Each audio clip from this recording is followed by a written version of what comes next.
The college football experience playoff reaction show on the Sports Gambling Podcast Network is brought to you by Underdog Fantasy. Sign up, and when you do, sign up with the promo code TCESGPN. You get a 50% deposit bonus up to $1,000. We're also brought to you by Rebet. Rebet's a brand new sportsbook available in 45 different states. Download Rebet in the App Store and use the promo code SGPN for a 100% deposit match up to $100.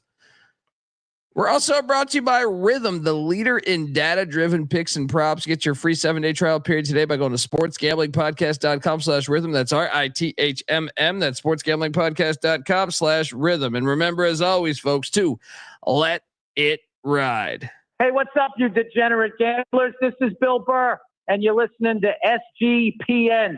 Let it ride, baby.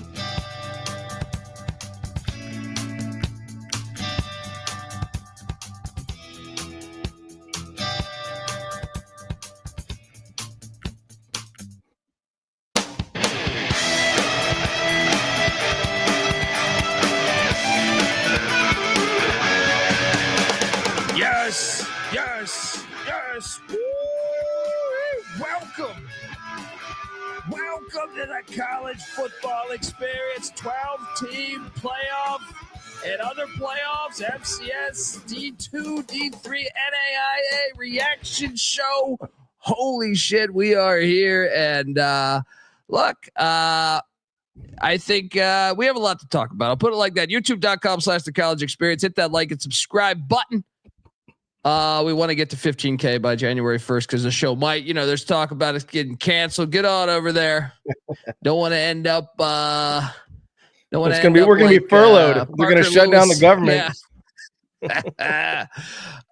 Hit that like and subscribe button if you're wondering who the hell you're listening to. My name is Colby Swinging Database Dan, aka Pick Dundee. That's not a pick. This is a pick. He was raised in the land down under, where a man thinks on his feet, speaks with his fists, and lives by his wits. I smoke and I drink and I don't have stress and I'm healthy. It was a shock. I thought it's a mistake. I'm like Popeye or Buffhead in the cartoons. Those kind of people don't get sick. I've never been sick in my life. Oh, buddy. I got to admit, from a handicapping point of view, I let my clientele down to a certain extent on actually from the total standpoint, I was actually pretty fired.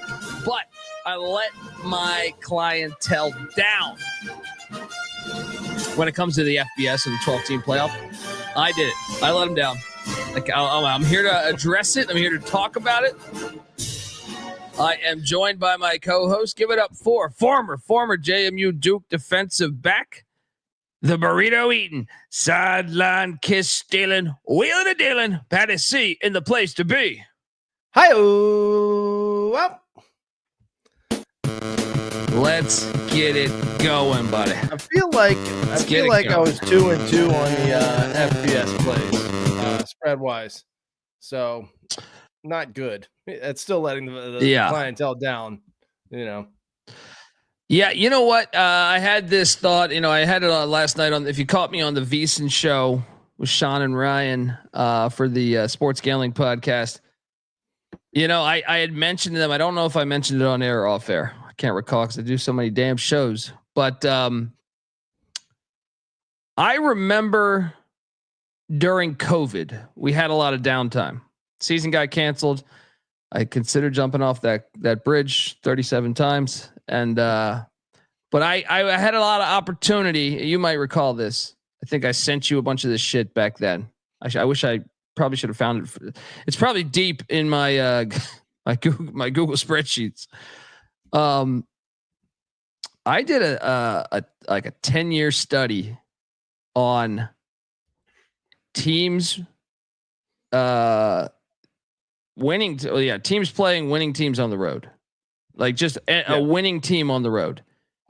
And dude, it rarely fucking happens, especially winning records in conference. When you find the winning records in conference, oh my God, like it is incredibly rare, right? Yeah. Which is one of the reasons why I always said everybody should either play 9 conference games or 8, because I always thought, and this is a quote, Noah quotes me on this all the time. I said, you hit the road in college football or college basketball, you lose. All right.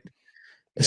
If you're just playing a decent team now, when Alabama's playing at Arkansas or something, or whatever, or if you're playing at Northwestern where Ohio State has majority of the fans, but most of that the numbers were remarkable to me. If you just played a decent team on the road, chances are you lost. It was like a crazy percentage. The win percentage on the road as a whole is probably like 35, but that includes the teams that are far better than the other team that they're playing on the road.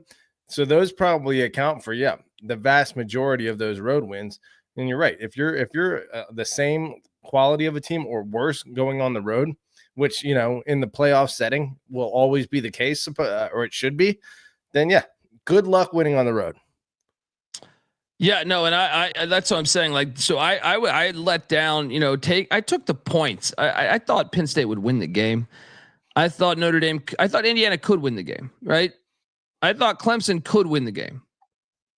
I thought there was no chance in hell Tennessee could win that game. And I know we're going to get game by game specific, but I should have stuck to that, because when I really thought about it, I was like, after watching that Indiana game last night, I mean, the picks were already in. I had to back my picks, but like I was telling Sean and Kramer on that show, I said, I think these spreads aren't big enough, right? I was like, we might need to think about this moving forward, because take a look at the FCS playoffs. More times than not, the home team fucking dominates. You know what I mean? Like look at it right now. It's gone completely chalk. You know what I mean? Well, so the college football playoff, the neutral site like that we've had over the 10 years. I just did the research on that the other day, and in the first round, 1 versus 4, that's complete domination from a head-to-head standpoint, 8-2 over the 10 years of that. But when you had 2 versus 3 at a neutral site, it was 5-5. And the lower seeded team in the national championship won at 6 out of 10. So all things considered, the lower seeded team was almost 500 compared to the higher seeded teams in a neutral site playoff. I bet if you compared that to the FCS history, that would be a vastly different, outcome. Well, that's what makes it, to me, like, I know a lot of people might be complaining. I thought, yes, you'd like a closer game, but I think I'm willing to deal with the blowout because I get the college campus effect. To me, like watching those games this weekend in South Bend, in State College, at the Horseshoe, in Austin, it's a great scene. It sells the fucking sport. And I see it in the FCS all the time. I went Montana State game today. It is everything that is college athletics and college football to me. So I love that angle of it. I also love the fact, Patty C, that the teams from the South went 0-2 in the North, because I do believe this changes the game long term, and I love it for that. Like, well, again, they were the underdogs anyway, so that should be expected. But the way they lost was bad. Well, I just remember how many countless times, and you've seen Georgia play in Atlanta for the national championship. LSU's played multiple national championships in New Orleans. So, and that can still happen. Elite. I think we should do all home games until the championship. But it was refreshing, because I always said, man, I know most Big Ten fans say that, but I say that in general, whether you're in the ACC, whether you're in the Pac-12. Well, I know that Pac-12 is, well, it's still alive, but it's not the same Pac-12. So now the Big 12, I believe in that shit, man. I believe, to me, I don't give a fuck how good your team is. Like you could take, to me, like the best Georgia team. Remember Georgia played Notre Dame a couple years ago and swept them, right? They played them home and home, barely beat them, but that was in like September 7th or something. And you're sitting there. I knew I have no way of truly knowing, but I'm saying, like, I was like, dude, you play this fucking game in November. There's zero chance Georgia wins this fucking game. This is not like news. If you consider the possibility that the NFL is an example of this, because the South for the longest time has struggled to win in the NFL playoffs. There haven't been a ton of teams in the South, but B, they're just not used to playing in that. You can design your team to win your division, but then when you have to go playing And, to the same extent, that's what the North has had to face coming down south. There's a reason that the SEC has dominated in the college football playoff and bowl system. It's because they are playing games in an environment that is regional games. Catered to their strength, Yeah. So in that regard, I actually was very happy with the outcome. Now, you want to see better games, sure, but I just don't know that that's a reality. I was on the Sports Grid today talking about this. They're saying, "Oh, this is terrible," and I go, "Is it?" First off, and I shout out to Bud Elliott. I saw him tweet out that actually by deficit, like these games weren't nearly as bad as a lot of the 14 playoff scores. Like this was actually 10 years of data there that he was able to pull from versus one for the 12 team playoff. Well, not a great first round for competitiveness, if we're being honest. Well, I don't think that's coming. Yeah, I think that's what makes the regular season even more valuable. Yeah, I think it makes the regular season more valuable than it was a year ago with the 14 playoff.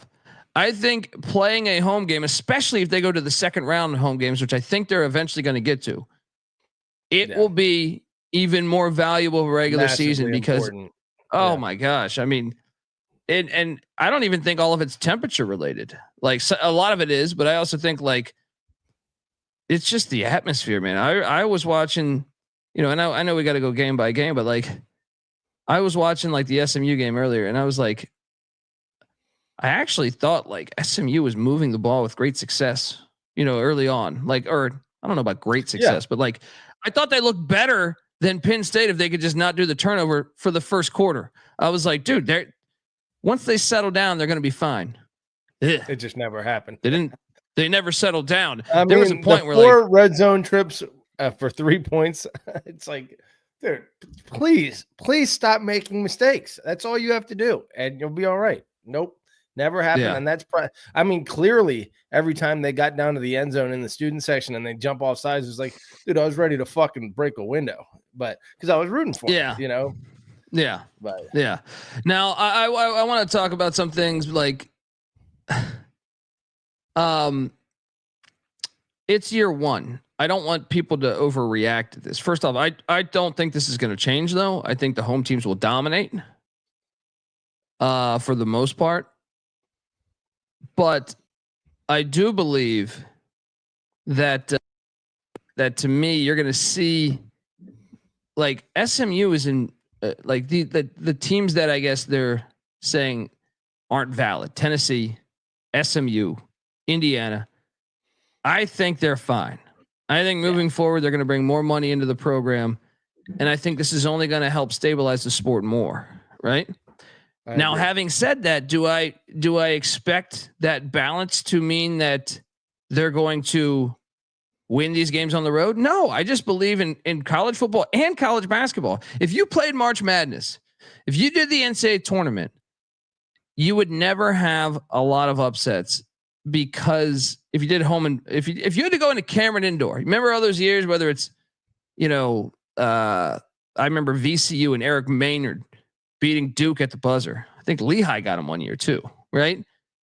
They would have never won that game if that was in Cameron Indoor Stadium, right? Or whatever the team. If you're telling me Arkansas loses in the first round, like when you put it on home campuses, I think your percentages of winning that game go way the fuck down. Duke went on the road to play. Who's the major upset they suffered? You just mentioned it a second ago. I feel like Lehigh, that was a Cameron Indoor. VCU, was that a Lehigh? Yeah. Those were on the road? No. It was a neutral. My point is though. Oh, neutral. If you're thinking you're going to get March Madness results, that will never happen. They could go to 64 teams, and I don't think it will happen, because home campuses it's just, you're asking for an 18 to 22 year old, or I guess 18 to 24 year old these days with the COVID thing, to go on the road to this place that is a lot of Southern teams going to the North in this particular playoff. And then it's an incredibly toxic place. Like I said, when I ran the numbers just on the regular season, the numbers were astonishing. They were like, wow, like if you play a team that's just decent, you're losing. You're losing for the most part in college football. Yeah. Right. I mean, Kevin Jennings, just showing the crowd that I can't hear. Get louder. Please get louder. It's like, Yes, you're asking to lose. They can't communicate that a giant stadium like that. And then I would say that probably factored too. We played in we saw football in probably 3 of the top 5 or 6 like largest stadiums by capacity in all of college football today. And then Notre Dame's pretty big. I think they're over 80,000 too. So those are huge stadiums that you have to deal with noise in. I don't know that we'll always see that. That's awesome. Certainly. That is awesome. That's awesome. But I think that's what I'm saying. Maybe moving forward, we might not have that kind of impact with the crowd, the hostility of the crowd, unless those teams are in those positions again. I mean, who knows? But I can just tell you that to me, that was why it was a win for me. Watching last night, watching today, I don't expect these guys, and I was a bad handicapping job by me because I should have thought about those numbers I dug up with a greater value to it and said, whoa, I should just take all the fucking home teams. I saw the chat asking about it. Yeah. Shout out to Colt in the chat. Shout out to Cody Frazier. Colt says, do you think teams will start scheduling harder when they can, or will it stay easy schedule? I think some of it they're up Schitt's Creek, Colt. Like, I think that the tough non-con games are still going to happen because Fox and ESPN will demand it, and they own the sport, right? Essentially, they kind of own the sport now. I mean, when you say they'll still happen, some teams had them, some teams didn't. Like Ohio State did not have a single tough non-conference game. True. Who they played? True, Akron, Western Michigan.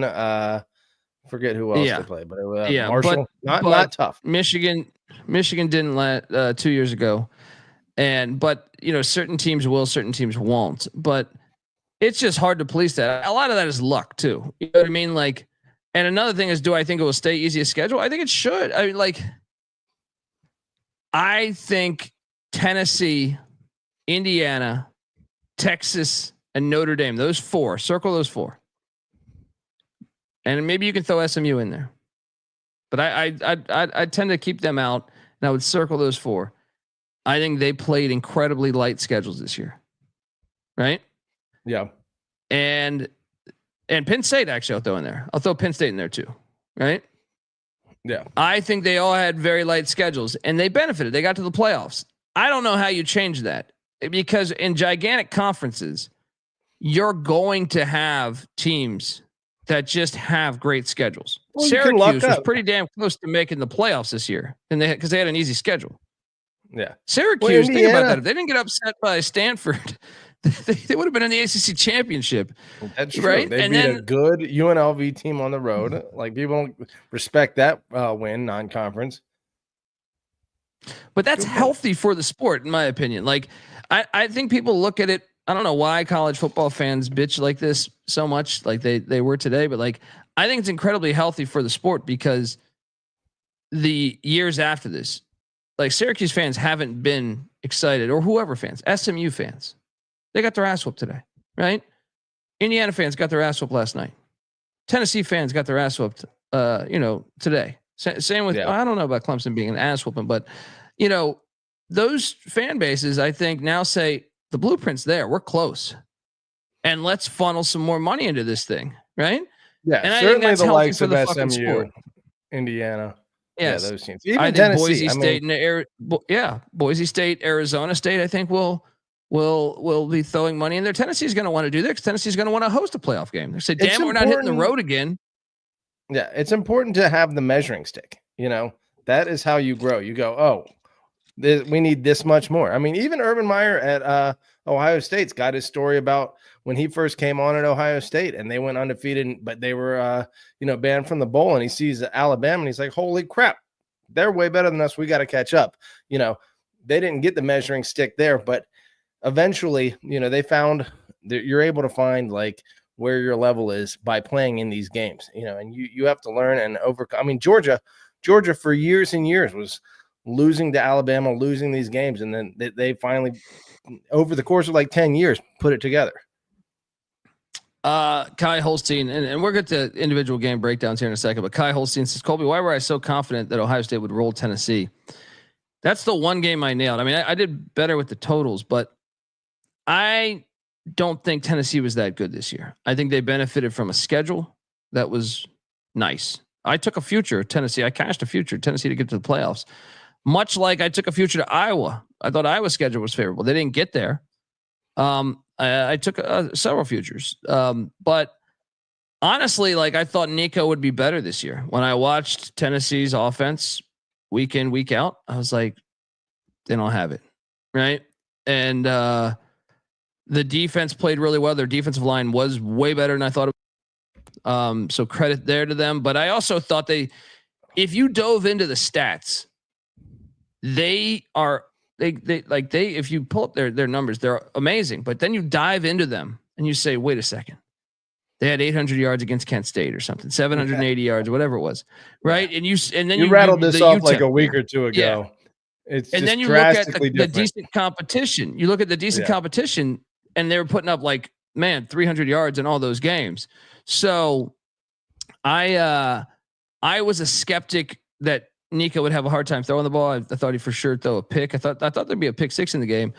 He should have thrown 2 because that was a ridiculous roughing the passer. But I felt very good about it. In hindsight, like the SMU one, I think I even said they could get blown out. I probably should have stuck to that conviction, but I just thought they're kind of the mystery team. I thought like maybe they could, but then I that was a bad play. Dude, I should have just realized, dude, you're going into state SMU college. was the one. Yeah. They were the one I knew. They were the one I knew that just, especially because Penn State was going to be able to, generate a pass rush without, sending the blitz, and that's been widely talked about. But yeah. That's kind of what we expected. That's what happened. Penn State was in Parsons got off the edge. And then when Jennings would scramble, there'd be no one open and he would just throw interceptions. But it was only like a 70-yard. I mean, I know when you get pick sixes, it's going to skew the numbers. But to me, I thought SMU's defense actually played their ass off. Yeah. I thought SMU's defense played their ass off. If you don't throw those interceptions, but hold on, let's go game by game here. But so Friday night, I know there's an episode already out with me and Moneyline Mac reacting to it, but Notre Dame, Indiana, I had major issues with Kurt Cignetti's coaching. Yeah. I thought kicking the field goal on a 4th and 4 down 14-0 was terrible. Played gutless. The kick returns, the fair catches on all the kick returns. Oh my God. Yeah. The terrible punting by the punter. What drove me crazy about that? That punter's horrible, by the way. He was terrible in the Ohio State game too. But to not elect to return any of the kicks. I mean, there was multiple kicks that they actually the returner caught at like the 9-yard line. Yeah. Right? Because of the weather or whatever. Maybe the guy's leg was shit. I don't know, but I'm sitting there like, oh my God, what are you doing? And they clearly didn't study their film. One of the biggest plays of the Northern Illinois game, Notre Dame gets the lead, right? And Northern Illinois has a big kick return. Now it wasn't a touchdown, but it was a huge kick return that set them up. And you're sitting there like Northern Illinois is kind of like, in a way, like JMU West. It's like you brought in all these players. You saw that Jeremiah Love 98-yard touchdown run. And it's like, damn, they don't have anyone on the field that can track him down. But at the same time, you're like, where could your edge be? I think, man, you saw it. Your edge right there. You have your best athlete back there. See if he can take advantage of that. And to do that every time, I thought was very cowardly. By you're playing to lose the game, in my opinion. Oh, he might fumble. Yeah. You're getting them at the 9-yard line. Yeah. You're going to get 15 yards on some of those returns, and then you might break one. And have a chance. Yeah. Yeah. They played cowardly all game. The punt at the end was like baffling to anyone who was mind-numbing. Yeah. I mean, I thought Notre Dame, and I talked about this last night. There was a 3 plays that were the biggest sequence I thought in the game. They had intercepted Riley Leonard on his first or second passing attempt. And they had then thrown a pass to Elijah Surratt where that was caught, but they hurried it up. It was like at the 9-yard line or something. They went to go hurry up, so they didn't review it, even though it was a clear pass interference. The refs just didn't throw it. And they hurried up, and then it ended up being an interception at the 1-yard line there, or 2-yard line, whatever it was. Massive mistake. And then the next play was a 98-yard touchdown run. So like you went from About to that's take like the a lead. 14-point swing. And not only about to take the lead, you're about to put Notre Dame behind the 8 ball, which I believe is the blueprint. Notre Dame to me lacks explosive plays for the most part. I know they had a 98-yard run the next play, but they haven't had a lot of them all year. But that was right? it. And that's actually my big concern for them in the next round. It's like, yeah, you can scramble around and keep moving the ball down the field because Indiana was completely hapless on offense and couldn't punish you for that. But with the team that can do something about it, you're going to be in trouble, Notre Dame. But yeah. Well, I mean, we'll see. But that was I don't know if Georgia disappointing. is, but yeah, that was very disappointing. That was disappointing. Let's talk about today's game. SMU 10, Penn State 38. What's crazy here? Penn State scored 38 points with 325 yards of offense. That's unbelievable to me. Yeah. I mean, there were so many moments. I think I texted you. So obviously Jennings throws the 2 pick sixes. Just like that, 14-0, right? Yeah. And you're like, okay. The missed completion. All he had to do was run for the first down. It's like, very stop. Aaron Rodgers. Right? Very fucking Aaron Rodgers, dude. Yeah. I hate quarterbacks like that. I almost knew they were going to lose after that play. It's like, you're already like having brain farts. You can't. Yeah. So that's what I'm saying. Like, dude, I know if you told me if they played one over again, what was the most likely to be an upset of the blowouts? I actually think it's SMU Penn State, because if they just don't make those fucking turnovers, like, I know that maybe Penn State does it again. Their defense is good. Tom Allen's a great DC, but God, like, how about after Franklin's dumb enough to go for a 4th and 1 at his own 19 and SMU stops him, and then Jennings throws a pick the next play? It's just like, oh my God, you're not going to get. No, it wasn't the next play. It was like 3 plays later. But like, to make them not pay for that, to make James Franklin not pay for that, is fucking unbelievable. You know, and I just feel like they played that again. Sack, what was it? 4th and 4 or 3rd and goal from the 5, and they take like a 30-yard sack, and then the kicker can't even. He shorts the field goal. It's like, man. That takes idiocy to make that happen. You have to be dumb to make that happen as a team. It's frustrating, very frustrating. I thought SMU's defense played their ass off today. They did.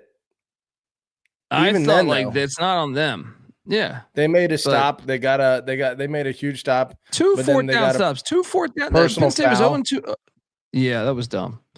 But I mean. So what was more impressive? Was this more Penn State being awesome or SMU shitting the bed, Patty C? I think it was more SMU shitting the bed. I think Penn State's very good, but I think I think weather was a big factor. I think it was SMU being out of their element on a lot of levels. The size of the crowd, the noise, the weather, all of that. Like, I think if SMU played them on a neutral site, SMU would have a great chance against Penn State if you ran it back. Yeah. But this was stacked in Penn State's favor, and it showed. Yeah. Folks, before we get to the next game, I want to tell you that the college football experience is brought to you by Underdog Fantasy. Underdog Pick'em is one of the biggest menus for all the sports. You can win up to 1,000 times the amount of money you enter with Underdog Streaks. Underdog's always making it easier to win with profit boosting. Give me pickups. They got college football. They got college hoops. They got everything else too. NASCAR, NFL, NBA, NHL, MMA. Check it out. Sign up. And when you do, sign up with the promo code TCESGPN to claim your special pick plus first time deposit offer up to $1,000 in bonus cash. UnderdogFantasy.com promo code TCESGPN. We're also brought to you by Rebet. Rebet's a brand new social sports book available in 45 different states. There are plenty of betting opportunities available on Rebet. It's easy to use. It's great for people in states where traditional sports books are restricted. Download Rebet in the App Store and use the promo code SGPN for 100% deposit match up to $100. That's Rebet, promo code SGPN.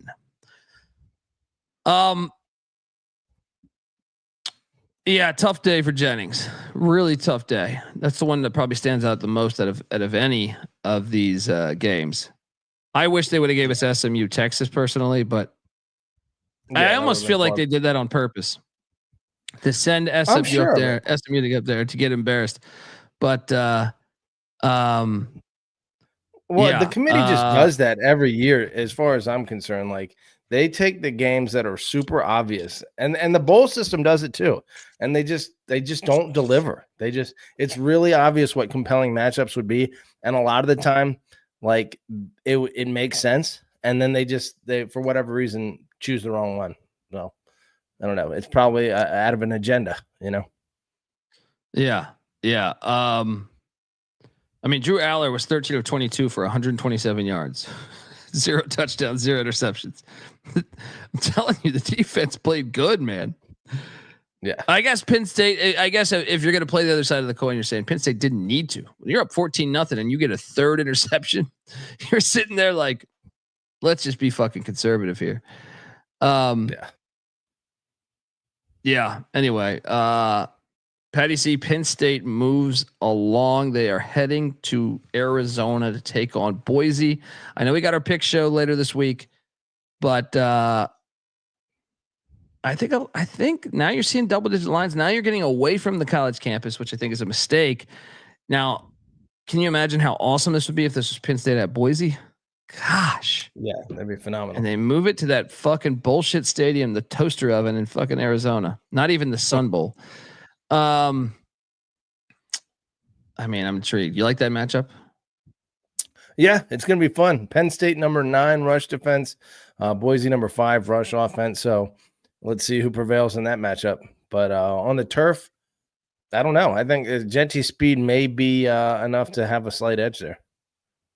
Yeah, it's funny, the Jennings thing with SMU. I said this morning, I was like, he might be the best quarterback in this whole damn playoff. I mean, I don't think you're wrong, even still. Yeah. Well, it's like Peyton Manning. Peyton Manning, like his first times he played up in cold weather after he was at Tennessee. Remember, he was on the Colts and they played in the AFC East back then.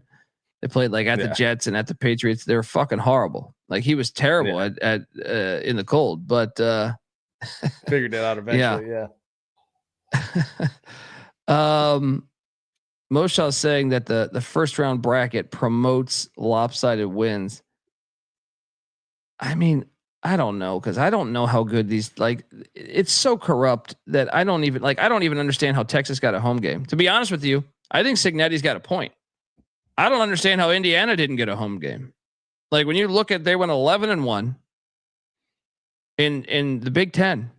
It's not their fault. The other teams like Washington and Michigan had down years after going to the national championship a year ago. Yeah.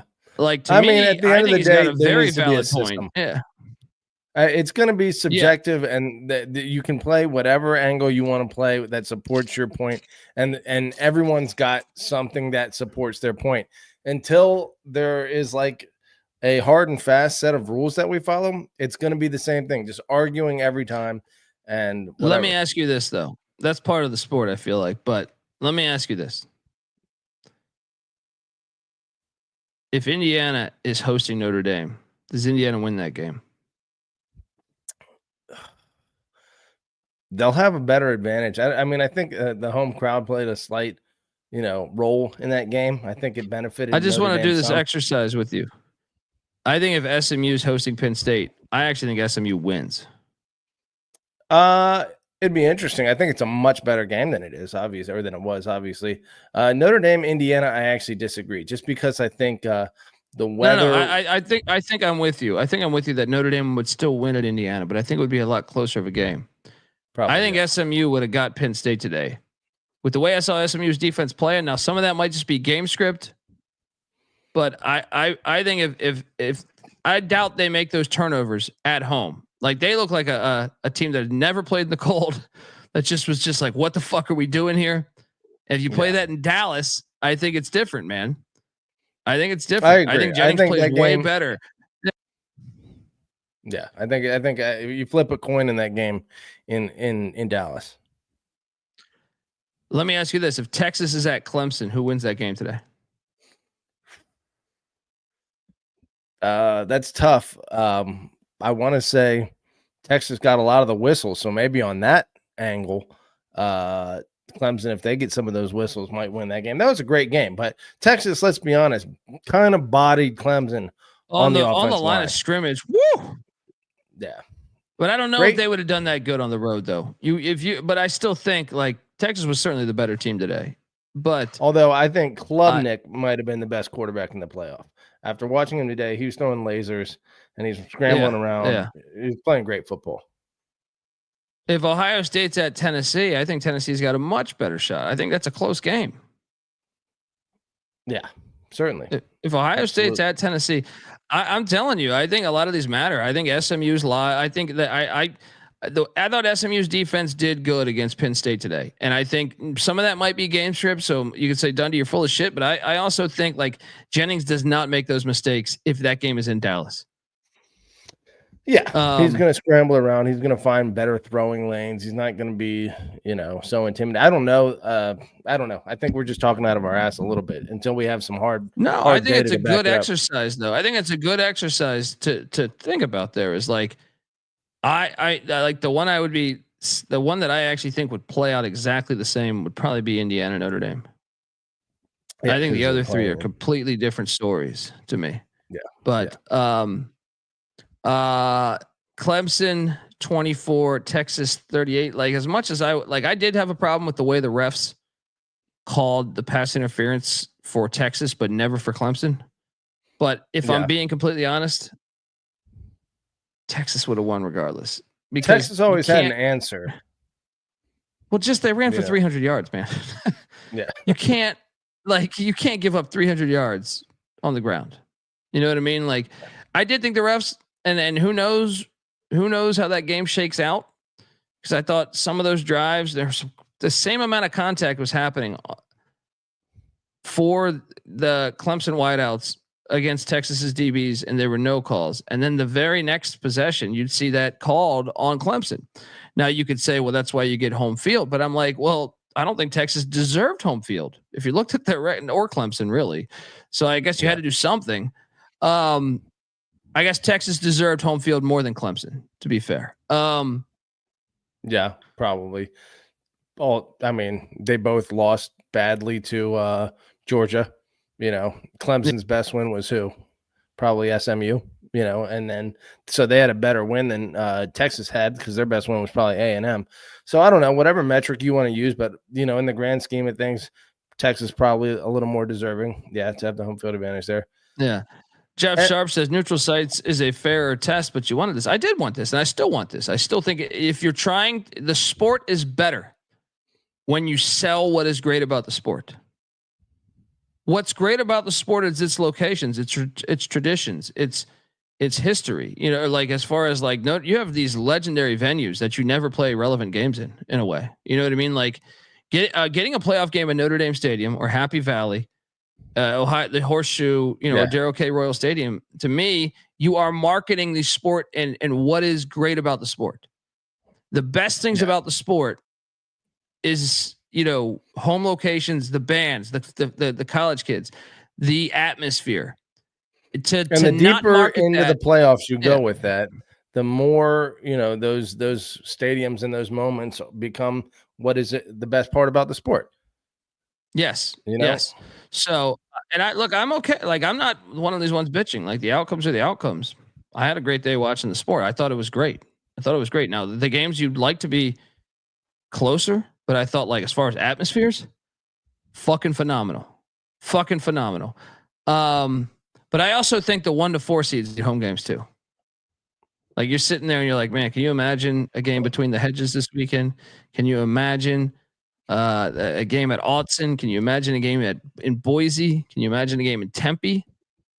Come on. I think I'm fine with the semifinals being on campus, but we're about to go. We just went at the round of essentially, the round of 16. No, I want the next round on campus. I want it too, but the semifinals would still be the third round would still be at Bowl. So if you went all the way to the third round, I'm fine with that too. I don't have as much a problem as having neutral site games by the time you get to the semifinals. I'm fine with that. No, I do. I think give it all the way to the championship game because I just think all that shit is bullshit. That's some bullshit that was concocted in 1904 because some guy was on the tape saying, "Hey, come here to fucking Florida." Yeah. Yeah, my problem with that is, and I'll be honest, like I do see your point and to an extent, and I agree with you, but at the same time, in the NFL, where you have the home games all the way into the conference championship, it is mathematical. There is no denying. And look, In the NFL, some teams play harder schedules than other teams. That is without a doubt the truth, but no one argues with that because it's the system that everyone agrees on. I argue with it. I argued with it last night. So let me ask you this: if you have a problem with the schedules being uneven in the NFL, then why are you okay with the home team getting a home field advantage until the semifinals? Because that could just be a product of them having an easier schedule, and often is. I mean, the San Francisco 49ers, never gonna be the whole 80s. Fucking played no one in the NFC West, and that helped them. Yeah, that helped them a lot. Recently, there was games where what was it, like a 7-9 team won their division and hosted a playoff game. I mean, you want to look even deeper? The NFL plays regular season games in like fucking Berlin. Yeah. You think it's fair for the New York Jets to play a fucking home game in Berlin when they're going up against the Patriots, who didn't, I'm just talking out of my ass, but I'm saying this happens. The Patriots played, they didn't have to go to play a home game in Europe. And what happens if you miss the playoffs by a game? You're like, God damn, if we had our home game, it would be a lot better. So why are you okay with that though? Because I'm not okay with the NFL doing games in other countries in the regular season. Preseason, go. I don't give a shit. Play that game on the moon. But in the regular season, I think it's ridiculous. And the fact that people just eat it up is just to me just flat out stupid. But no, but I think you're just trying to get. It's never going to be perfect. I was trying to explain this last night because I got into it with I was tweeting back and forth with Jared Smith, and Jared's a friend, but I didn't understand because he's like, we need to get to just 40 teams in this elite group, and then you'll have everyone will have the same schedules. And I'm like, no, they won't. No, they fucking won't. Like, you don't know who's going to be good. You looked at Indiana's schedule this past year, and you said they got Michigan and Washington, both teams. And by the way, when this schedule dropped, it was in November last year. So you had no idea DeBoer was going to leave for Alabama, right? You had no idea Harbaugh was going to go to the NFL. I mean, there was talk about it, but there's been talk about that for fucking a decade, right? So, and then you had Ohio State on the schedule. So you're sitting there saying, damn, it's kind of a hard schedule for Indiana, right? Yeah. Well, 3 of the final top 7 from last year. Yeah. You would think that's a hard schedule. You're never going to know. Alabama lost to Vanderbilt this year. And people are saying, well, Vanderbilt's good. Well, guess what? You looked at that game a year ago and you said, damn, looks like a fucking bye week. You know what I mean? Like, you don't know. You're never going to fucking know. So, like, certain teams are always going to play harder schedules than other teams. You know what I mean? Like, and I don't know how you change that. I like the NFL. It happens in the NFL. It happens in college. Yeah. And please don't ever do a 40 team college football because that'd be fucking horrible.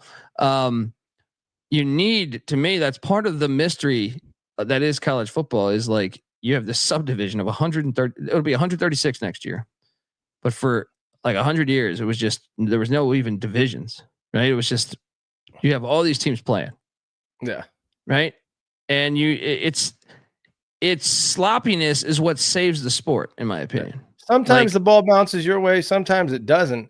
And the committee and the people doing the placement try their best to account for that. But at the end of the day, like, someone's going to luck up a little more than another team.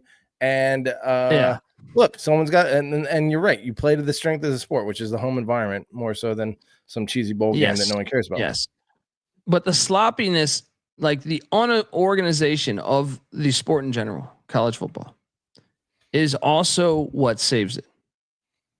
If it was easier condensed, corporate America would come in, and I probably would hate the fucking sport because I hate the NFL now. And I know they would find a way to get to every little element of it.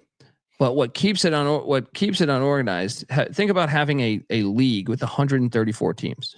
That's what it was this year. It from the start, no one else would ever do that. Wouldn't make any sense if you were concocting a league saying, let's get 134 teams. So from the start, that's part of what makes it awesome. Is it's just insane. So complete from the start, it's insane. Mishmash. Yeah, it's crazy. You're right. You have to embrace that. That's part of what makes college football what it is. You do your best to I guess balance the scales to the extent you can, but also play to the strengths of the sport, and rather than have them play on neutral sites, you want to get them in home environments. And look, yeah, the ball bounces your way some years. So I don't know. Well, yeah. Ultimately, yes, the home teams dominated this week. I think they'll continue to dominate. I don't think this is a 1-year thing. I think they will dominate. The FCS gives us this, folks. You know what I mean? And to me, the FCS, I love the FCS, but it also has more dead programs. So, I mean, yes, you saw like, I don't know, you'll see occasionally like there's upsets that happen in the FCS on home locations, but there's no one at the stadium because they haven't built their fan base. I think it'll be even worse in the FBS, but I think that's a good thing though. I think you should have to that makes the regular season more valuable while still having a playoff. If you know Penn State's going to be hosting a playoff game, you're like, fuck, we got to go there. You know what I mean? Yeah. Like we better win out. Or what, I think each game becomes bigger and bigger because of that. Let me ask you this though. If it was like a 9-3 Michigan versus like a 10-2 Missouri who played nobody, right? Maybe, or whatever. It was a 9-3 Colorado versus a 10-2 Missouri, and Colorado had beaten 4 top 25 teams on the way, and Missouri had beaten none. You would agree that the 9-3 team has a case. Fair. I don't disagree with the SEC's teams, the likes of Ole Miss, the likes of Alabama, the likes of South Carolina. I think, yeah, they have a point, and you have to kind of decide now. 11-1 power conference team. So does Army. Sure, Army has a point too. Yeah, but you have to there's a bunch of teams. Yeah, so all that to say, I think that is where the decision making happens. Is that rub. But that's why you also need to cast a bigger net. You got to cast a bigger net. 12 is not a good number, right? I think you need much more, and I also think Kentucky went on the road at Ole Miss. Kentucky's a shitty team this year, 5-7, right? Yeah, got worked by Louisville. 18-point dogs. They came in your stadium, they won. Alabama went to a 6-6 Vanderbilt. Vanderbilt doesn't even have a home fucking crowd, right? And got it done. Half the stadium's under construction. Well, there are those that would argue with you that maybe a smaller playoff, and to an extent, I almost think that that's true. To an extent, I think an 8-team playoff, as long as like a group of 5 team is included, the top group of 5 team, most years an 8-team playoff probably captures the teams that are capable of winning a national championship. See, I disagree. The problem is you're thinking that year. You're looking at it from the way that the system was built. The problem is, and this is why I said don't overreact. It's year 1. I still think the home teams will win, but I also think it's now Boise's got a shot. Boise's got a chance to go out and buy players. SMU's got a shot. Arizona State, before the system was so jaded against them that it was so hard to break into that. Now I get your point that saying like, okay, we're getting the best teams, but I think you're using the ideology of like before, you know what I mean? Of like, well, you had these dominant teams that were only getting these recruits because they were the only ones cheating. I think now you got to just give it time. Some of the best teams will be hosting games that aren't traditional powers. That's true. I mean, so I don't think you're looking at it fair. Yeah, I agree with you on that. This year, and then I don't know if it was Herb Street. I think it was Herb Street was saying, hey, the era of straight powerhouse juggernauts is over. Parity has arrived, and it's probably here to stay with the NIL and the transfer portal. But my point is you can't look at it then. You can't look at it like, hey, in 2016, Alabama's team was and I'm like, well, you can't use these parameters for that. Yeah, because NIL was legal there, or it wasn't legal. There was about 12 to 14 teams were the only teams paying, and now you have literally, I mean, I would guess 100 teams paying, right? Yeah. And it's different. Your backups at Alabama now want to start at UTEP or whatever. You know what I mean? Right. Wherever. Look, I'll say this: I don't think it's a different game.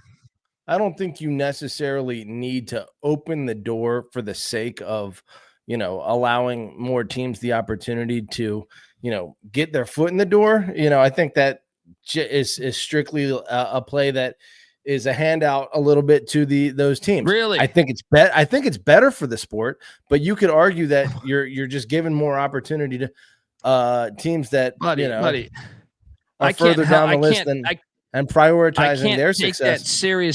I can't take that seriously because Texas beat no top 25 teams and never left and lost twice and never left the top 5 and got to host a playoff game. It reeks of corruption. Yeah, well, the corruption of the sport is the thing. BYU is sitting there with 2 losses, right?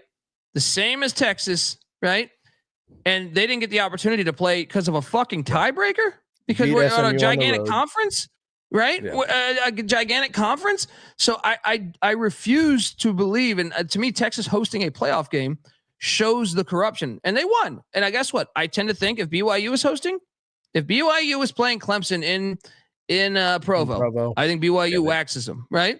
And to me, you have to cast a big enough net to get away from the corruption, because the corruption comes out every fucking week with the rankings, and the rankings are so tied into the sport that you're stuck with it. I know people were saying like, well, Texas didn't do anything to deserve that this year. And I know they have great players.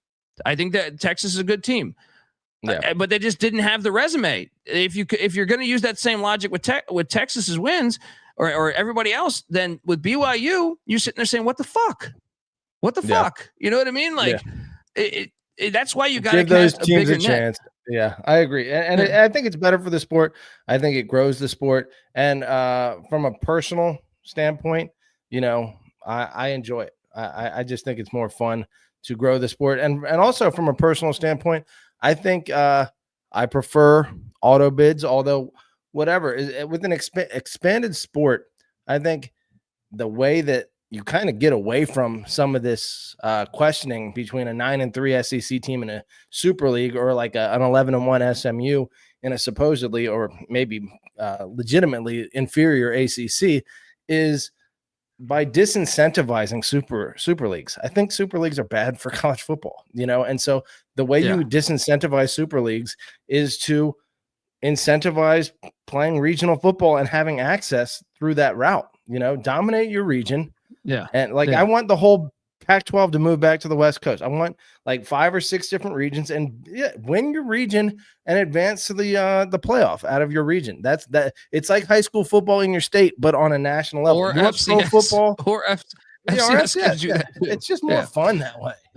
You use the playoffs to play non-regional games and use your non-conference schedule to play non-regional games. But I don't need to see fucking USC versus Rutgers. It does nothing for me. It's bad for the sport, in my opinion.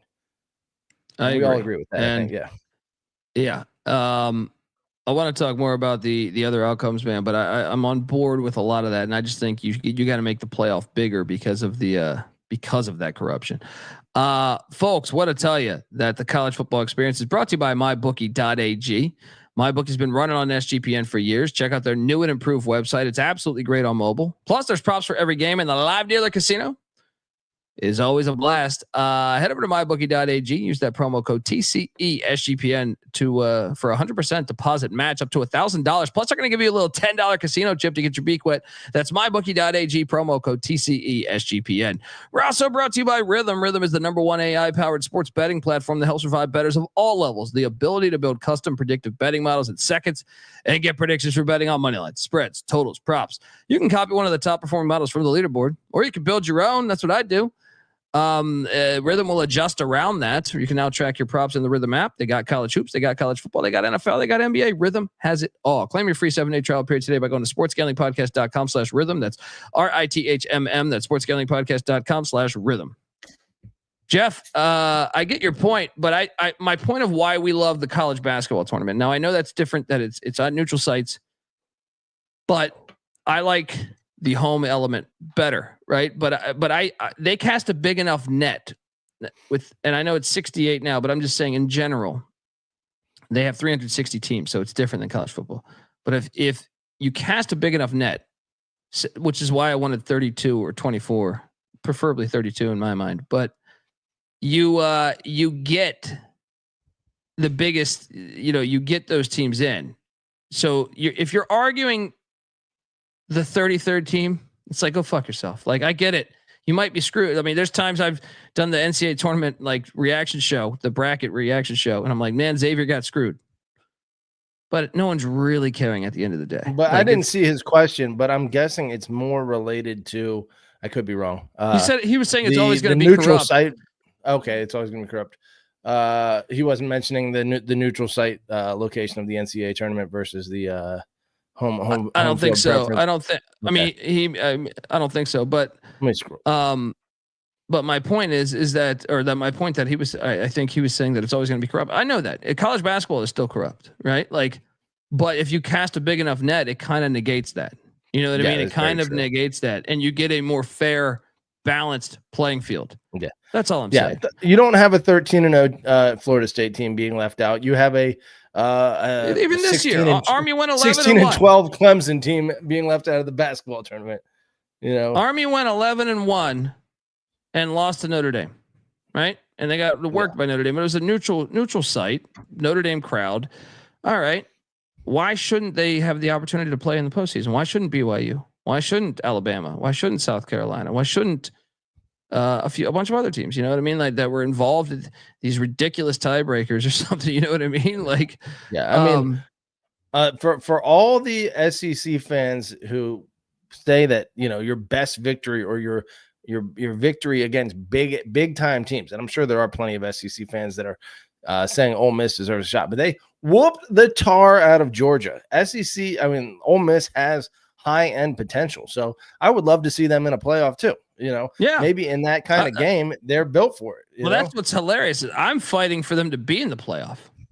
Yeah, I get a lot of hate against the SEC, and I'm saying no. With my system, South Carolina, Bama, Ole Miss is in, BYU's in, Army's in. And you spread this thing out around the country, and it's even more glorious. And then guess what? The more teams you add, the more likely of an upset. So you don't have to sit there with these blowouts, because these blowouts will happen. In my opinion, if you're only doing 4 games and you're doing these teams like this in this ranking, good luck with the upset. It'll be rare. Be rare. Clemson, Texas, Patty C. I thought Texas dominated on the line of scrimmage. I think they were the much better team. I don't know what it was. It's crazy. You look at the numbers. Just 82 more yards of offense for Texas, and it wasn't like Clemson was turning the ball over. I guess on downs a couple times, but yeah, they were running that. Texas only punted one time though. Yeah, they were just they would get what they needed offensively, and as much as Clemson was able to come back and make that a game, when you're talking about for most of the game it being a 2-score lead, Texas is playing situational football there. So you can't really say that was although look, I mean, Clemson, they get down to the 1-yard line, they get stuffed twice in a row. Very disappointing. I was so frustrated watching all the games all day. And I think everyone else probably was too, but Clemson had the chances. I wanted to see SMU win. I wanted to see Indiana win, but it's like, I also think like that's not realistic. If like, it proves my point before, like, of what I was saying all those years of like, it's the hardest. All these teams are qualified good teams. There's no denying that. And if you have to play on the road there, you're going to lose. The sport tells us that. These environments are incredible. The sport is dive into those numbers that I dove into, and especially if you find the good teams. Like if you took everyone, I only did anybody with a winning record. Imagine if you did everyone that was 9-3. You're gonna that number is gonna skyrocket. Shout out to R-Right311 giving us $20. Every conference winner plus 15 at large. Well, that would be what, 25? No, I would want. I guess no, there's 10, right? There's 9. Pac-12 still rocking. No, it will be back. Pac-12, you're right. Yeah. Moving forward, we'll be back up to 10. To me, like the perfect number is 32. I know, like Leach wanted 64, but it's such a huge number for me mentally to adjust to. I can't go with it. But why? Look, every leap of faith I've taken with you so far, I ultimately enjoy more than the previous system. So maybe you're right about that, but it's such a huge playoff, at that point. And look, I'll be honest, it changes the game. It changes the game. The reason why they want that power, and they've kept that power for so many years, is they're able to control that. If you grow up as a recruit, and I don't know, whatever example you want to use, if you want to say, I don't know, take California, for example. Like if you grow up in USC is the only team, USC and only a few teams have access, and Fresno State doesn't have that access. You're going to say, "Oh, let me go to USC." If Fresno State has the access, not only do they get more money in there, but your whole opinion changes of it. I think every team getting a conference champion, or every conference champion, gives every team access, and so I think you can do that with the 16-team playoff. I think you can do 10 conference champions and 6 at large, and I would be fine with that. 24, I think you're right. It probably gives a little more access and it opens things up a little more. So maybe that's great. And 32, of course, I do think, and you're entitled to disagree with me. I think it devalues the regular season a little bit in terms of. But how if I just said the home field is so key? Some of the massive games just lose their appeal. There is something special about huge games having. I'm going to make this prediction during the regular season. I mean, yes, I'm going to make this prediction. Matters a lot. I think it makes it more important than it did before in the 4 or the BCS or whatever, right? I think now, and you're going to see it, especially when they go to 16, right? But even right now, the regular season is more important than it was before, because if you get to host a playoff game in this fucking whatever your temperatures are, just the environments, that is gigantic. That's so much bigger than before. You could actually benefit. You could benefit from losing for your program, for the city, for the local economy. Or are you talking about, because if you're talking about everything, getting into the playoff versus not getting in the playoff, that is more important than based off a regular season game. That's more important than getting home field advantage versus not getting home field advantage. It's a more important game for those teams. Okay. Obviously, as you move down the list, and teams that otherwise wouldn't be able to get into the playoff are now able to because of their regular season games, yes, then those games become more important for those teams. And I've agreed with you on that. Well, no, but I'm also saying with the home field, like if Penn State, if Penn State's going to, if they get to the Big Ten championship, they're going to host no matter what, whether they win or with the 12, if you win, you get the bye week. So, but I'm saying if you in the future, if you have 16 and no matter what, you're hosting. If you get to the conference championship, you're hosting.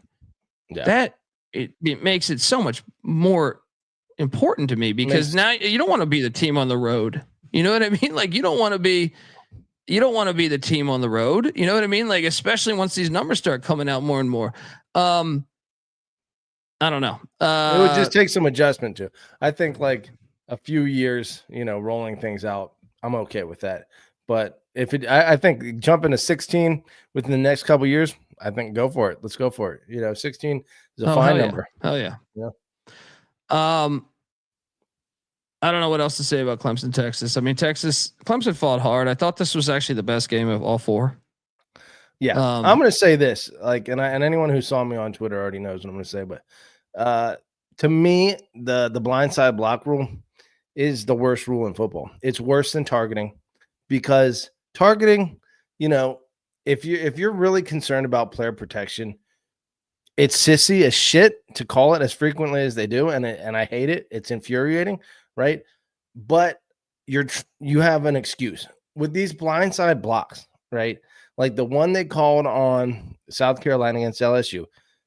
This is the closest guy to the ball, and he just put his hands on him. It's like the sissiest block the guy could have fucking made, outside of like I've seen some guys like turn their back and turn their fucking head.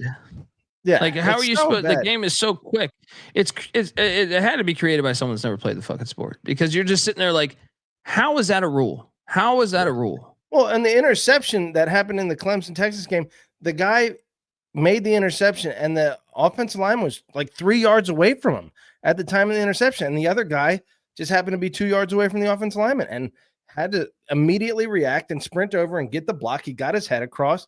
He hit him in the chest. The guy like gently fell to the ground. It wasn't a hard hit. It's just a good fucking block. And that changed the entire game. If Clemson's down 7, if they're down 1 score with the momentum at that point, instead of having to like continue to play, it's just so fucking lame. It's so lame. It ruined to me. After that, I could hardly enjoy, even as Clemson was making a comeback, I was still just mad as fuck. Thank God for Ohio State destroying Tennessee. and shutting the SEC mouths up a little bit. That helped me enjoy the evening a little bit, but that ruined the game for me. Yeah, I think they need to do away with that, but they never will. I don't know. Well, let's talk about this for a second. I mean, I agree 100%. I think that's a fucking absolute horrible rule. It's a fucking joke that rule is in there.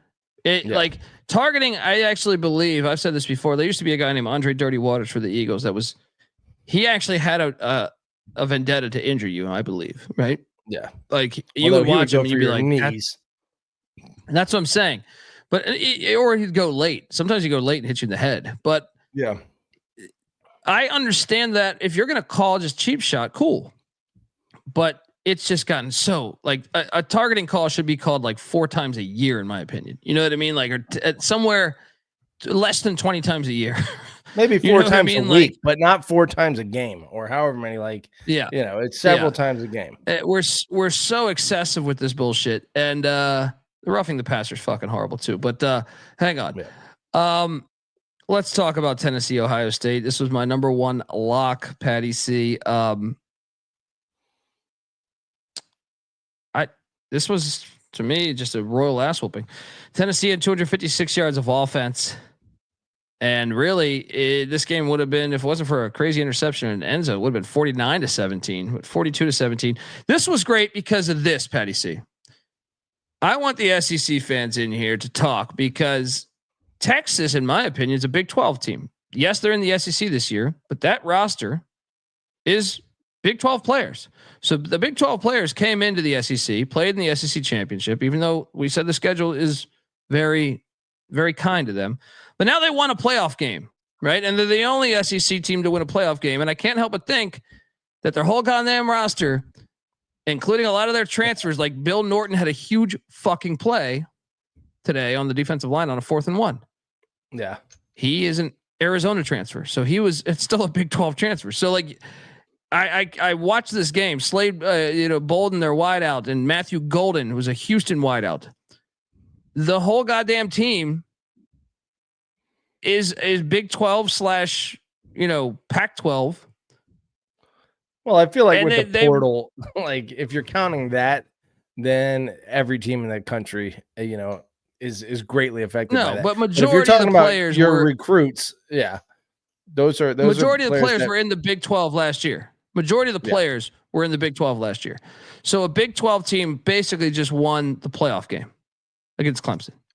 Right? Yeah. Now, yes, they are an SEC fan, but you don't get to chant that because last year they were in the fucking Big 12. Right? So what's it really saying is my point. And then you have Tennessee, who look like dog shit. And I can't wait for the future of this because I think not only an SEC team, I think a Southern team, whether it's SMU, whether it's North Carolina, South Carolina, whether Florida State, whether it's Arizona State, when they hit the fucking North, they're all going to lose, and it's going to be fantastic. Tennessee got their ass whooped. You hate the Big Ten more than you hate the SEC, or at least you claim I do. So no, I do. I'll say this though: the SEC is more obnoxious on Twitter. Like, I hate the Big Ten because of their policies, and like they're just little bitches to me. Yeah. Whereas the Stuart SEC, Mandel's like yes, and when I watch like a lot of things about the SEC, I love their stadiums are incredible. You know what I mean? Like their fan bases are incredible, but they bitch the most, and I hate the fact that they rep the whole conference because like the Big Ten doesn't really do that much. Pretty lame. You know what I mean? Like I'll say this: puts before a big target on them. Yeah. Before the SEC was as dominant as they, have been over the last 15 years, I love the SEC. I love the brand of football SEC football is. It's a great brand. It's just when they get arrogant and they start telling you like, well, that's what I'm saying. They have those shock jocks. Yeah. They have the shock jocks, dude. And that's what I'm saying. It's the same reason why someone could come across like hating Bill O'Reilly or something. You know what I mean? Like when I watch Peter Burns talk or tweet, and I don't even follow him, but it shows up in my fucking feed. I go, what a fucking I didn't even know who he was like before today, but I was like, God, that guy's fucking annoying. No, he always like all of those guys. Feinbaum does this shit too. Like there's a bunch. Clay Travis. They're so over the top with it that I'm just like, dude, it's like they're egging you on. So it does make you hate them more in a way. Like, at least from on social media, it does to me. That it's almost like the Ric Flair really thing. have you know what I mean? In the Big Ten as much. Yeah. It's not as like who that would be in the Big Ten. I guess it would be Klatt, but he doesn't brag about that shit to me like that much. And Klatt's not Big Ten. Klatt's a Big 12 guy. Herbie is probably the Big Ten guy, but he's like shitting on Ohio he's State. A suit. He does SEC. Yeah. Like, dude, he's a shill for the SEC now. Yeah.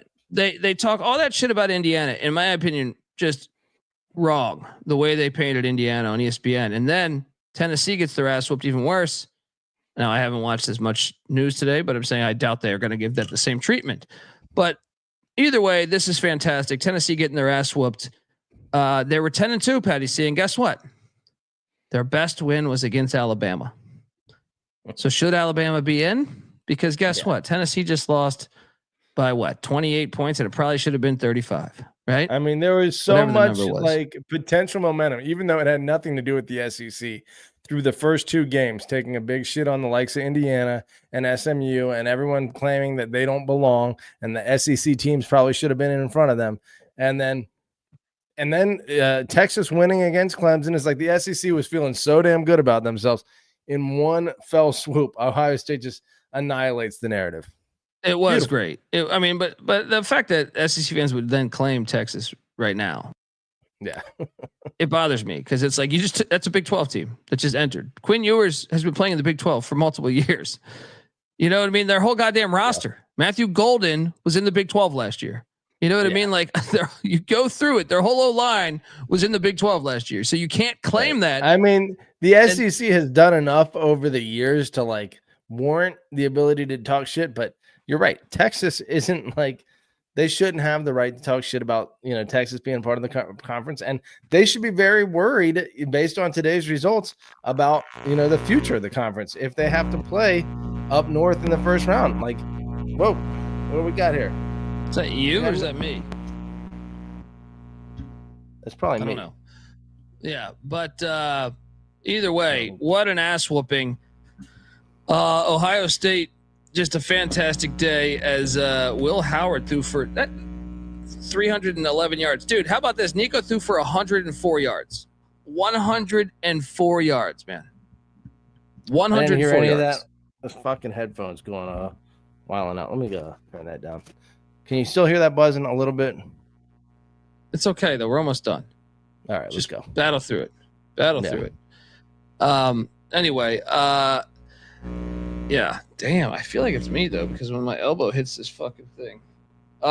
Either way, I thought this was fucking hilarious because they talk shit all day and they talk shit at a different level than anybody else. It's obnoxious, it's in your face, and it's not logical. You know what I mean? A lot of times it's not that logical. And I'll tell you this, man, and maybe I think there's fear in them. I think this. You saw Alabama's athletic director saying they need money. You opened up the NIL. Now, some of these SEC teams, Texas will always be great. It's a good thing you got Texas because in the NIL era, Texas is going to be incredible. Yeah, but I laughed when I saw Alabama's AD calling for more money. We need more money. Good luck. Well, I'd be very wary if I was fans of like the North and the West, and they have a shit ton of money. Sac State.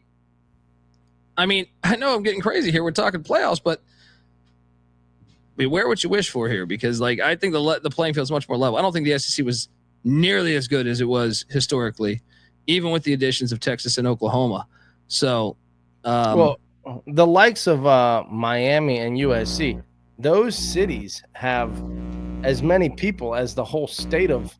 Is that you or me? I don't know idea. Those cities have as many people as the whole state of Alabama, or USC or Los Angeles probably has a population 2 or 3 times the size of the entire state of Alabama. So, yeah, if you're talking about potential money and rich ass people that can donate and start buying up players, yeah, they should be scared, which I don't even think is fair to the SEC. I think that kind of sucks. Well, I would love. Do you think it's fair that they were cheating players for the last 15 years. I'm like, no, I don't. Yeah, I think they deserve their comeuppance. They built their history on, credit for caring more about football because you did pay, but the reality is, you were taking, like, I can't help but notice that Tua's from Hawaii.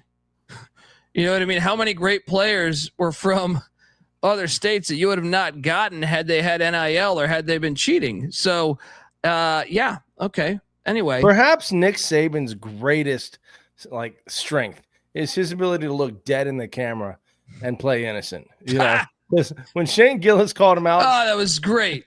Yeah, that was great. And then he said, we were. Yeah, I would just sit there and laughed. Our cheating was developing players. You walked into Alabama and pulled in 10 straight recruiting classes without paying, despite other teams in your conference getting caught cheating all the time, paying like I know 80,000. someone that personally laundered. I know someone that while he was at LSU paid players. Yeah. Now, whether he knew or not, I don't give a fuck. It's like the Coach K thing. Coach K is not tied to Adidas directly. We don't have proof. But goddamn it, Adidas was giving the whole damn roster money. Or like the Jim Harbaugh, I didn't know we were stealing signs. Yeah. It's your program. Like you're smart not to know. If I was the coach, I'd be like, don't tell me a fucking thing, but do what you got to do. Yeah. Don't tell me a fucking thing. But now it's okay. That was the explicit instruction with Harbaugh at Michigan with the sign stealing. He's like, don't tell him. Well, that's Saban to say that they didn't cheat is fucking ridiculous. But anyway, Tennessee got their ass whooped today, Patty C. Ohio State, 473 yards of offense. 7 punts for Tennessee. But I didn't think Tennessee was that great all year, really. So I'm not that surprised at the outcome. But I'm just so glad that they went up to the North. And I actually believe this would have happened at Kinnick. I think this would have happened at the Big House. I think this would have happened in Happy Valley. I think it would have happened in Autzen. This has not. I mean, yes, Ohio State's really good, but I just think, like, good luck going up to the. Same to for be SMU. fair, yeah, I think it was a down year for the SEC. I think the likes of Alabama. Obviously, who knows if DeBoer will get on Saban's level at any point? Maybe Alabama. I don't think it's possible. I don't think it's possible. I think that's why Saban left. I think Saban left because he knew the writing was on the fucking wall. He knew that they didn't have the money that A&M and Texas and SMU and Michigan and Ohio State has. So I think Alabama's days, unless they, I don't know. I mean, I'm never going to say never because all it takes is one fucking fan or grad to throw a shit ton of money. Yeah. But I think that has something to do with it. I really do. Like, I can't help but notice that, there was a shit ton of transfer quarterbacks starting. Either way, I would still anticipate the SEC has better years most of the time than they had this year. LSU is too good of a program to be sitting there at 8-4. A&M is probably, they're probably 8-4 most years. No, they're gonna have. They're Texas 8-4. But you added all these other good teams. Like these, it's like you're gonna have more carnage now. I think that's the new way to face it. Like, yes, LSU could be an awesome team, number one in the nation, but I do think it's going to be harder to run the table now. You have Oklahoma and Texas, or I'm sorry, Arklahoma and Texas, but which, in fairness, I think means that the likes of a 9-3 SEC team does need to be weighed against a 10-2 Big 10 or a Big 12 or ACC team. Not an 11-1 most of the time, but a 10-2. I think there's a real debate there. Well, I think historically, I think it changes now. You're seeing it in college basketball. The SEC is the best conference in college basketball this year. The past 5 years, it's been the Big 12, right? Before that was probably the ACC. Yeah. Maybe the Big East had certain years. It changes. It's going to change a lot more frequently based off of the amount of money and coaching and it's going to change. I'm telling you, this is not, it's already changed and it's changing more. Now, I still think the SEC is probably the best conference this year. Yeah. But they also played an 8-game conference schedule, which I think you got to factor in. Yeah. And then I think, though, moving forward, like it's anyone's thing. I mean, the Big Ten has, if Washington gets their shit together, You know, if you got Ohio, if Michigan gets their shit together again, then you're looking at a lot of powers in that conference. Yeah. You know, North Carolina's going all in football. If Clemson and Florida State and Miami can ever get to the level they were before, or Virginia Tech, you know, you mix Carolina going all in with that. SMU's just getting started. Yes, SMU is just getting started. So yeah, I think it's going to change from time to time. But shout out to Ohio State. I got to ask you, Petty C, before we get out of here. FCS playoffs. Shout out to North Dakota State. I was on that, cash on that money line. They take down South Dakota State. That game was the best game of the day, probably. Yeah. I like who's that? Cam Miller saying, I fucking hate those guys. Yeah. The game. I locked up. You should. I locked up Montana State. They took down South Dakota, got it done. We now have Montana State taking on North Dakota State. They rushed the field there in Bozeman. They're going to Frisco, Texas for the championship. I think that's awesome. Or no, did they move the FCS to next year? Next year will be Tennessee. Next year. One more year. Okay. Then you have Ferris State won the national championship. I see Cody saying, shout out Ferris State. They took down Valdosta State, whooped their ass, really. Ferris State has just been a wagon lately. They should go to the FCS. And then you saw that was the D2 championship. Yes. So, and then D3 Mountain Union did beat Johns Hopkins. They're going to the championship game to take on North Central, who beat the shit out of Susquehanna. The Stag Bowl. Damn, 66-0 in the semifinals. Oh, Naperville, Illinois represent. Woo! Mountain Union, North Central. It's going to be a great game. And then also don't forget the NAIA, where Grandview stuck it to Kaiser. Yeah, Kaiser, you on got everyone's TV. you got Shea Spencer throwing for 277, but Jackson Waring threw 4 touchdowns on 11 passes. Take that HMO shit down the road, Kaiser. This is PPO country. Let's go. Patty C, the next games, I got to just ask you. You got Ohio State, Oregon. You got Penn State, Boise. You got Texas, Arizona State. And you got Notre Dame, Georgia. What's the one you're looking forward to the most? I would say Texas, Arizona State. To me, really?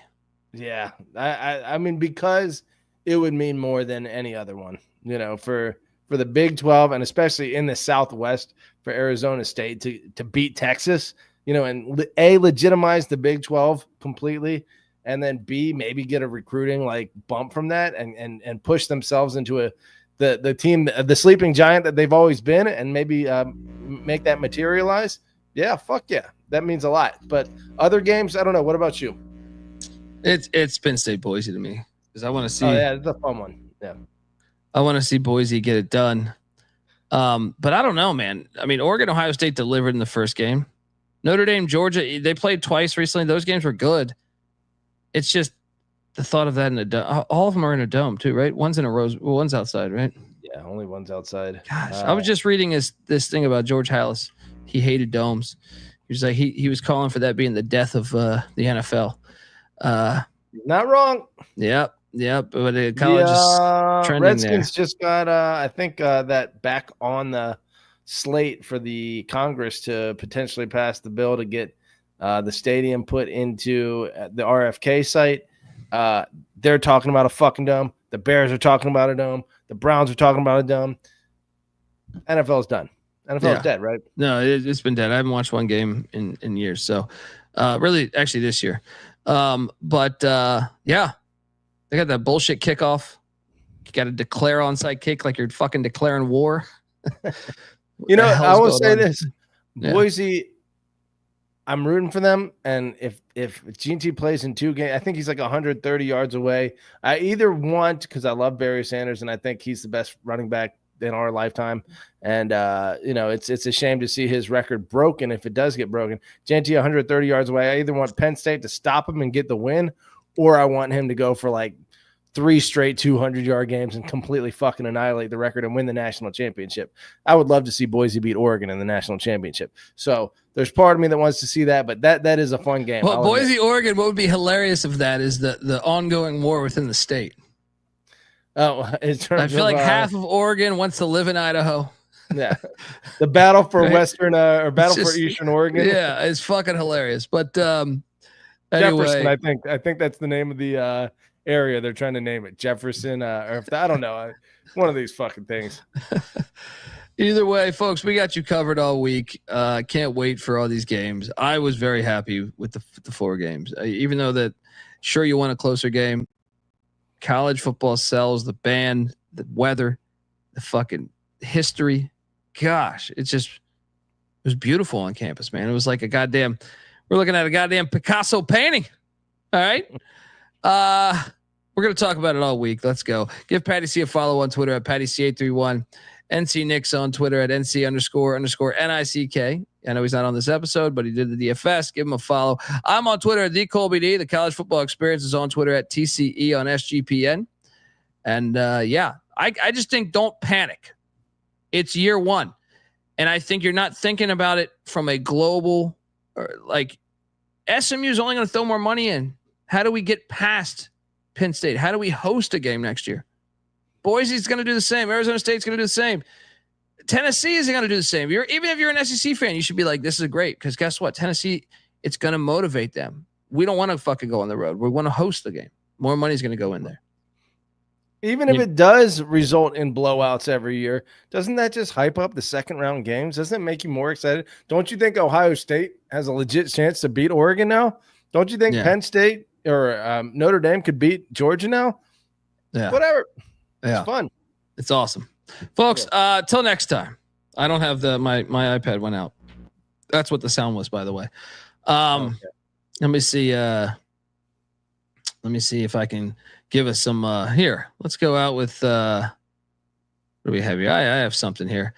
Till next time. This is the College Football Experience. You better start thinking about yours. And we are out of here.